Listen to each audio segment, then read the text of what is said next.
Hey, what's up guys? Gentlemen's here once again, and as you read in the title correctly, I am switching.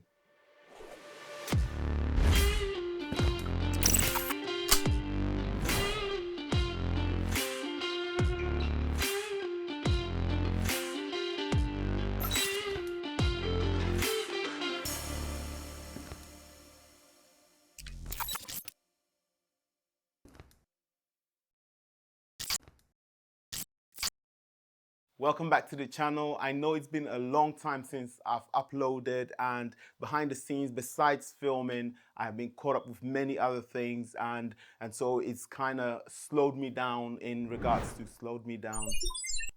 it's kind of slowed me down in regards to uploading videos. There are so much that I am supposed to be covering, including some of the stuff that I've posted online as posts, as upcoming. Unfortunately, I have not been able to attend to that, and my sincere apologies for that. As many of you know, during all this while, I have been using the Canon R3 as my workhorse, and I love it. As crazy as it sounds, with the price tag of almost £6,000 just for the body, and then the lenses to go with it, I really and truly and genuinely have loved this camera. And what makes matters difficult now is obviously the rumors and speculations, and also being confirmed that Canon is now stopping third-party manufacturers from creating lenses or building lenses, affordable lenses for the RF system. And so it's making many people being very cautious in approaching the RF mount system. And truly, that's not the reason why I'm switching. I was in the pipeline of switching, and this just made it a lot more easier.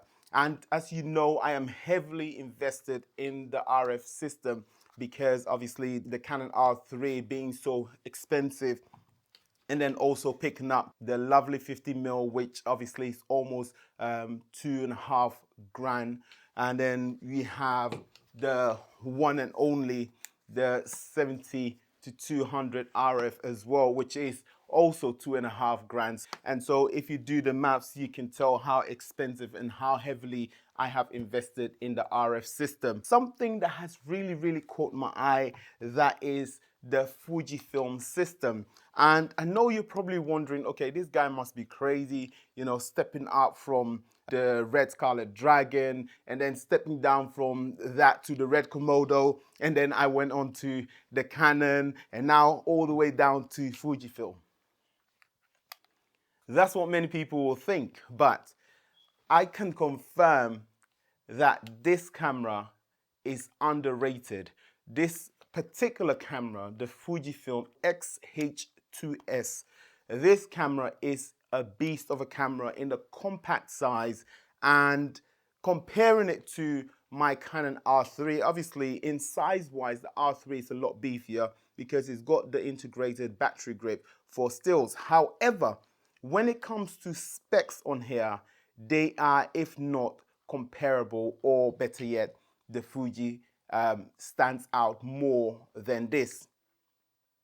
And this is number one. The Canon R3 shoots 6K RAW and 6K H265 and those codecs. Now the Fujifilm shoots 6.2K RAW externally, and then also 6.2K internally, H265 at a 750 megabits. And then also to top it up, it shoots all flavor of ProRes in this small beast.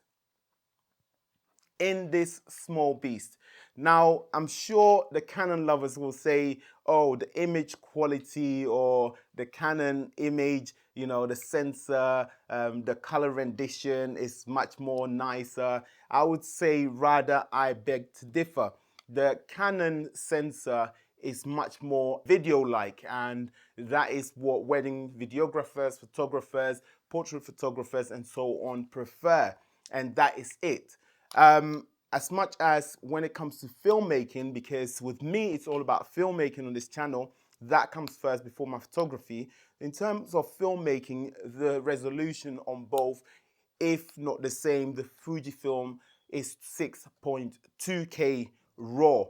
Obviously, it does not record internal. It can export it onto a Ninja V or Blackmagic's Video Assist. And so it makes this camera very, very, very, very, very versatile and underrated. You're probably thinking, okay, this is the world-class autofocus system, and I have said it so many times, and it's 100% true. The autofocus system on the R3 definitely beats out the Fuji X-H2S. However, the Fuji is no slouch either. The Fuji X-H2S has been improved in regards to the autofocus system, and this is actually a sensor that is stacked illuminated, if that's the right word. It is a stacked sensor, and so it's able to drive that autofocus to work very, very, very well. Fujifilm X-H2S has now become the flagship camera in their realm, and I must say again, this camera, comparing it to the R3, is no slouch at all. Besides the autofocus being right behind the R3, and I could possibly say and confirm that it is as good as the EOS R, original EOS R. Obviously, when you look at the image, when the cube is moving around the eye or the face, seems very sporadic, but the final image, you don't notice any hunting back and forth or anything. So this camera, I can definitely point you in that direction if you're looking at moving from the Canon RF ecosystem.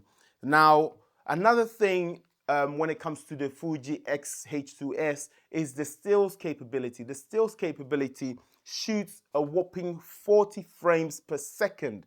Yes, that is right, a whopping 40 frames per second.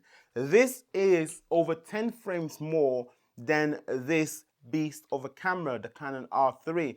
This being a sports camera compared to this outbeats the R3 when it comes to stills. And again, this is a 40 frames per second stills in RAW. That's a 15-bit RAW, 15-bit RAW images that comes out of this stills camera. And what makes this even more, comparable, or should I say more debatable in this scenario, is the price tag on this. And I must say that Fujifilm is not sponsoring this video. This camera was purchased with my own money, and I am giving you my honest review, as I always do on this channel. And this is the reason why I'm able to run through several cameras at least every 6 to 8 months. I'm able to change cameras so that I can give you the honest review, because I purchased with my own money, I use it, and then I tell you how I feel about it. And as I've said in my previous videos, that the R3 is definitely a must-have camera for any scenario. Now, this has just made it better because of the price tag. This camera, the X-H2S, is £2,500. £2,500. Exact same price as my Canon 70-200. So, putting £2,500 onto a Canon or a camera that is worth £6,000, that tells you how much you are investing in your gear. But I'm able to pick this up for £2,500. Lenses, this is one of my lenses, and this is a 16mm. This lens is £600. So pairing that is still way under the price of the R3 body alone. And I'm able to spend the money of these lenses into things like lights and many more, and even get more expensive or higher end lenses and still not be able to hit the price tag of one of these lenses. And this is what it kind of annoys me to hear that Canon is not allowing manufacturers to actually make third-party lenses to fit their cameras. So what they're doing now, they're becoming like Red. You must stay in their ecosystem to use their equipment. And I truly and really don't find that fair at all to many people, those who can't afford lenses that cost so much, to attach to a camera that costs so much. Because most of the time people invest in the main body because of the capability of the main body, and then they pick up lenses. And we know that lenses are supposed to be something that actually gains in value instead of lose value like the bodies. But if you price a lens, a 50mm lens, for 23 to 2400 pounds, then it becomes very, very difficult situation for many consumers and many upcoming filmmakers or photographers to step up their game. Because if you look at the price of this lens, that can easily pay for this body and a memory card.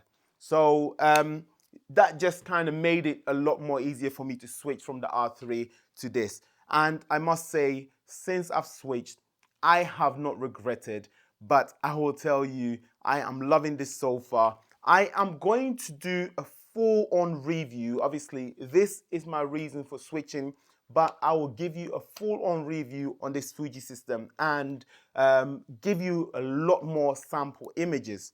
And so if you aren't a subscriber on this channel, you might want to hit that subscribe button so that you can stay tuned and take a look at my final verdict, whether I will stay with this or I will revert to the R3 system.